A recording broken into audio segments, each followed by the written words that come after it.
ओ गोरे रंग का जमाना कभी धोखा न पुराना गोरे डर तो का था तेरा तो रंग गोरा था। Oh my God mister guide, इधर तुम्हारा कंट्री में गर्मी बहुत पड़ता, गर्मी भी बहुत पड़ता, सर्दी भी बहुत पड़ता। हाँ, इसीलिए तो हम लोग हर वक्त गर्मी सर्दी में रहता। टेल मी मिस्टर गाइड, इधर तुम्हारा कंट्री में गर्मी पड़ता तो लोग क्या करता? गुरु साहब, जो बहुत अमीर लोग होता वो लंदन या अमेरिका चला जाता, और कम अमीर लोग क्या करता? कम अमीर लोग मरी चला जाता। और गरीब लोग मरी नहीं जाता? ना ना ना ना गरीब गोरा साहब, गरीब लोग मरी नहीं जाता, मर जाता। आप गरीब लोग मर जाता? और सर्दी में कौन लोग मरता? सर्दी में भी गरीब लोग मरता। सर्दी में भी गरीब लोग मरता, गर्मी में भी गरीब लोग मरता। मिस्टर गाइड, गरीब लोग कौन सा मंथ, आई मीन कौन सा महीने में ज्यादा मरता? जून जुलाई में गरीब लोग बहुत ज्यादा मरता। जून जुलाई में बहुत ज्यादा गर्मी पड़ता? हाँ गोरा साहब, जून जुलाई में ऊपर से गर्मी पड़ता और अंदर से बजट पड़ता। ओह आई सी। मिस्टर गाइड, इतना गर्मी सर्दी के मौसम में गरीब लोग दफ्तर में कैसे काम करता? गर्मी में ऐसे ऐसे और सर्दी में ऐसे। Oh I see. Tell me mister guide, government इधर गर्मी के मौसम में सर्दी के मौसम में कोई फैसिलिटी प्रोवाइड नहीं करता? करता, बहुत फैसिलिटीज प्रोवाइड करता। इधर हमारा कंट्री में बड़े बड़े लोगों का आना जाना, चलना फिरना, खाना पीना सब गवर्नमेंट के खर्चे पर होता। अतः कि अफसर सोता भी गवर्नमेंट के खर्चे पर। व्हाट?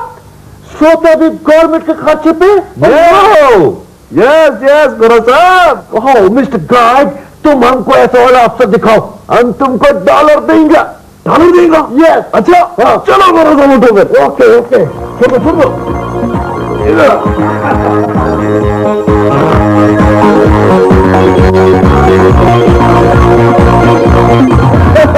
गोरा साहब, ये देखो, ये क्या है? ये दफ्तर का वो कमरा है, यहाँ अफसर काम करे चाहे आराम करे, किसी को पता नहीं चलता। Oh my God, what a country.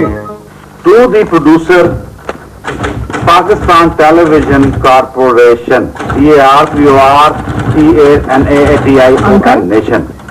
और चल रही और ठक ठक बंद कर गई। और मोना जी का ऑडियो लेवल चेक करना है। मोना जी जी आप जरा अपना ऑडियो लेवल चेक कराएं जी। अच्छा, क्यों भाई साउंड इंजीनियर, आवाज ठीक है भाई? हाँ जी ठीक है जी, ठीक है। बस ठीक है मोना जी, ब्लास्ट आ रहा वैसे आस्ता बोले ठीक है। माशाल्लाह माशाल्लाह, सुभान अल्लाह, क्या बात है, क्या टेक्निकल बंदे रखे हुए हैं। प्रोड्यूसर साहब, मैं माफी चाहता हूं, मैं काम नहीं कर सकता इस टंक में, बार बार मुझे डिस्टर्ब किया जाता है। क्या बात है, तेरी चल रही 1 2 3 करके शुरू कर दे भाई। देखा देखा, ठीक है 1 2 3 कर लिया मैंने।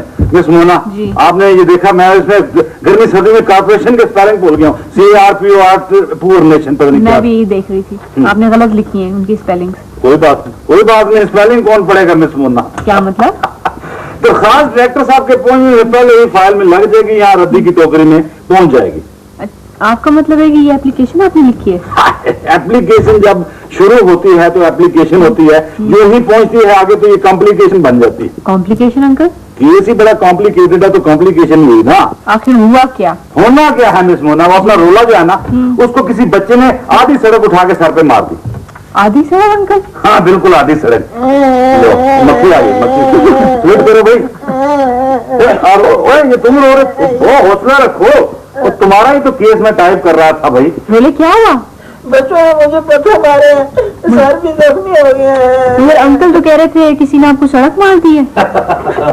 मिस मोना, हमारे यहाँ जब तक केस को बढ़ा चढ़ा के बयान ना किया जाए लोगों को यकीन नहीं आता। मगर अंकल ये बात तो ना काबिल यकीन है कि किसी ने किसी को सड़क उठा के मार दी। मिस मोना, हमारे यहाँ जब किसी ठेकेदार को सड़क बनाने का ठेका मिलता है तो कंपनी से एडवांस लेने के लिए 1/4 हिस्सा मटेरियल जो है वो सड़क पर पहुंचा जाता है। यानी आपका मतलब बजरी रेत वगैरह? जी। अच्छा। और जब उसको अपना अगला एडवांस मिलने का टाइम आता है, उस वक्त तक वो पड़ा हुआ मटेरियल जो है ना सड़क पर, वो जो क्या हो जाता है। अच्छा अंकल, अब मैं समझी, आपको कहने का मतलब ये है कि मटेरियल वहाँ पे पड़ा पड़ा जाया होता है और लोग और बच्चे उसे उठा के मारते हैं। क्या बात है, क्या पड़ा पड़ा आपने इस्तेमाल की, यही मैं इस्तेमाल करने लगा था कि बच्चे जो है ना वो बजरी उठा उठा कर आने जाने वालों के थोबड़ों पर और गाड़ियों के शीशों पर और घरों की खिड़कियों दीवारों पर मारते हैं और वो इस तरह जाया हो जाता है सारा मटेरियल। चुनाची सर जी, ये साबित हुआ कि सड़क उठाकर मारी जा सकती है। सर जी, मैं पट्टी करा लूं? वो बेवकूफ टुकड़ा, पट्टी करा दी तो सबूत ही सारा छुप जाएगा। जब तक फैसला ना हो तुम जख्मी जख्मी फिरो, जख्मी जख्मी। मगर सर जी, मेरे सर से तो खून निकल रहा है। बेटे, इतने सर में से तो बूंद दो बूंद खून निकल जाए तो क्या हुआ है?